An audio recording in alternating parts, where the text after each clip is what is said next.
Hi guys! Welcome back to another vlog at may nakita na naman ako online loan platform sa Facebook. Nagpaparamdam guys at sabi niya 20,000 pesos daw yung pwede niyang ipahiram 24 hours. I don't know what exactly it means pero mukhang mababa yung interest kung pagbabasihan mo yung ads.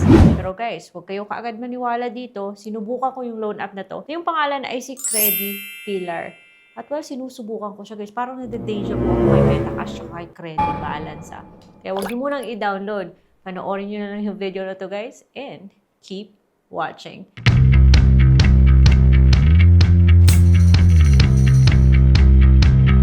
Hello everyone! Welcome back to my channel. It's Ate Red here. And before anything else, kung bago pa kayo dito, please subscribe because loan apps po yung pinag-uusapan natin.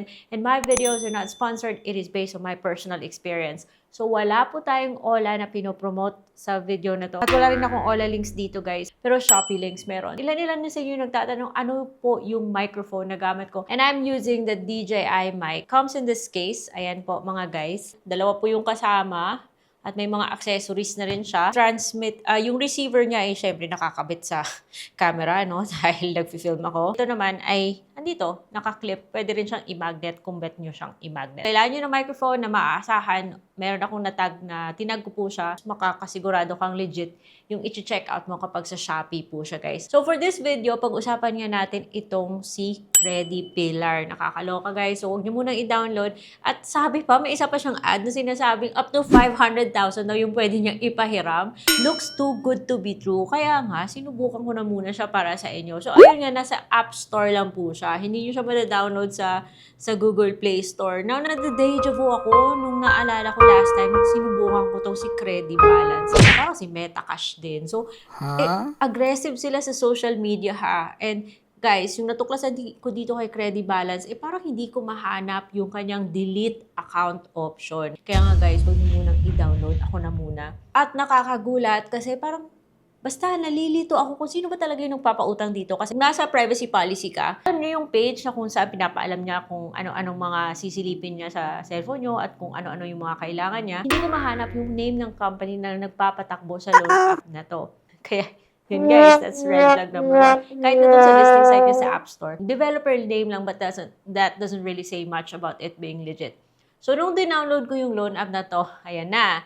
Nagulat ako guys dahil yung kanyang OTP ay nanggagaling kay Metacash. So nakikita mo talaga dun sa inbox yung sa history ng message na siya rin yung nagpadala ng OTP nung sinubukan ko si Credi Balance. And to, just to refresh your memory kung napanood niyo yung vlog na doon, hindi po ako na-approve kay Credi Balance. Parang nawala si Credi Balance at ito naman yun si Credi Pillar. Na parang ang dami na kaagad stars. Hindi ba kayo magdududa niyan? Kaya bago-bago, ang dami na kaagad stars. Pero, nung yung isa nagbigay sa kanya ng 5 star, bakit? Guys, hindi tayo basta-basta, well, syempre, hindi naman sapat na dun lang tayo sa comments, ano? Kaya sinubukan ko pa rin. Get an instant credit score evaluation. Pero nako, ang tagal niya guys. Ang tagal kong malaman yung result ng aking pag-a-apply. Personalized tips to improve your credit rating and unlock better loan offers. Parang may feeling. Nung nakita ko ito, parang may feeling na ako kung anong meron dito. At yung pinapalabas niya may EMI na parang malaki yaw yung papahiram niya. Naku guys, parang tugod to be siya, di ba? So, dinownload ko yung app at kaagad po siya naghingi ng access sa location. Di ba? Bongga. Location ka agad. Pero pag nag-apply ka kasi dito, syempre, di ba, kailangan mo agree sa kanyang privacy policy. I did that. Nagbigay ako ng phone number. Nagpadala po siya ng OTP na nanggagaling sa kay Metacash. And pagkatapos noon ay naipa-survey siya na kaya pala na-deja vu ako kasi ganito rin si Credi Balance. Naipa-survey siya yung mga ganito, mga I don't think may may bearing ko ano yung mo, ilalagay mo dito. Kasi guys, ito, sneak peek. Sinabi ko wala akong overdue. And so far, as far as I know, okay yung standing ko sa mga kautangan ko online. Pero ni-reject niya ako. So, ayan na guys. Spoiler alert na yan. Aside from the selfie, na parang pahirapan din. Ang tagal niya mag-selfie guys ha. Ganun ako ng ganun. Pero ang tagal niya mag-selfie. Pagkatapos, hihingi rin siya ng picture ng ID mo na medyo pahirapan. So, yung mga IDs na pwede mong picturean is UMID, passport, driving license, SSS, PRC, postal, electronic na national ID, or yung actual national ID pwede. Now, the question is, willing ba kayong magbigay ng personal information nyo sa loan app na to? Pag nalaman nyo kung ano pa meron dito, kaya nga guys, stick till the end ha. Pag lumabas na yung check niya, it means na tinanggap niya yung picture ng ID nyo, yung selfie nyo, yung mga ganun. And ayun, hihingi na siya ng other information. Kasama dun yung email, marital status, your birth date, stuff like that. I'm sure familiar na kayo dyan. Doon naman sa employment information ha, kahit na sinabi mong unemployed ka, okay, unemployed na nga, di ba? Pero hingi pa rin siya ng work experience, monthly income, tsaka industry and current address. At least hindi na siya humingi ng contact number ng company mo. Hindi na siya humingi ng company name. Pero yun nga lang, hihingi po siya ng industry. Unemployed na nga eh. At hihingi po siya ng 2 contacts. Kailangan mong i-type in yung phone number ng contacts mo. So, I don't remember that this loan app was asking permission na ma-access lahat ng nasa phone book ko kasi yun nga, I had to type in phone number of the 2 references na nilagay ko. And then, humingi na siya ng disbursement account. Now, here comes the juicy part, okay?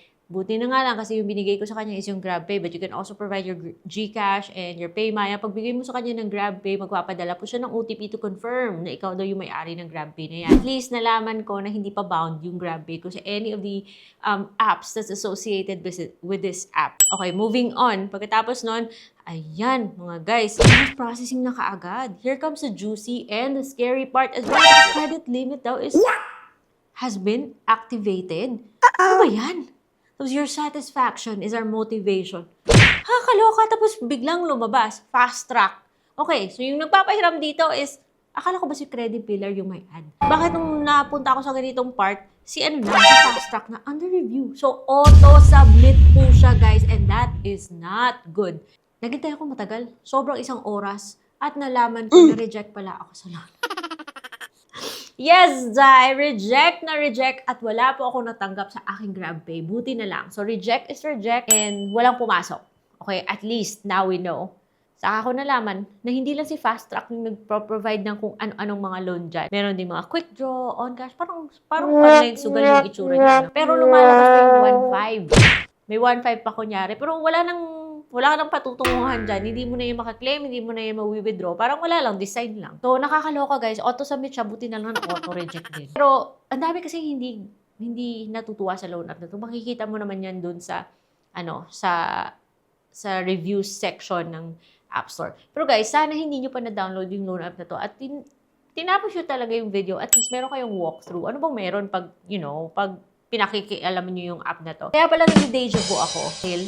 Credit Pillar na Credit Palace na nag-iba lang ng pangalan na under din pala sa kay Meta ka. Kakalito. Para sa akin, yung final verdict ko before I let you go, guys. Lalayuan ko yung mga ganitong loan app. Wala. Hindi nga nakalista kung sino yung company nagpapahiram eh. So, huwag na kayo maniwala kahit na kiniklaim niyang legit siya or registered siya. Kung ako masusunod, kasi based na naman to sa akin personal experience and my experience was negative sa loan app na to, syempre, lalayuan ko siya. And bago kayo mapadpad sa mga loan app tulad nito, i-check nyo na lang muna yung mga legit na mga online loan platforms na nasubukan ko na. Kaya nilagay ko sila sa isang playlist para hindi na kayo mahirapan sa paghanap. Makikita sa legit loan apps playlist by @red. At so far, okay naman yung mga loan apps na to. Kaya i-check nyo muna yung mga andon, guys, bago kayo mag-check ng mga ganitong mga kalokang mga online loan platform. So, yun lang. I hope you learned something from this video. I will see you on my next vlog.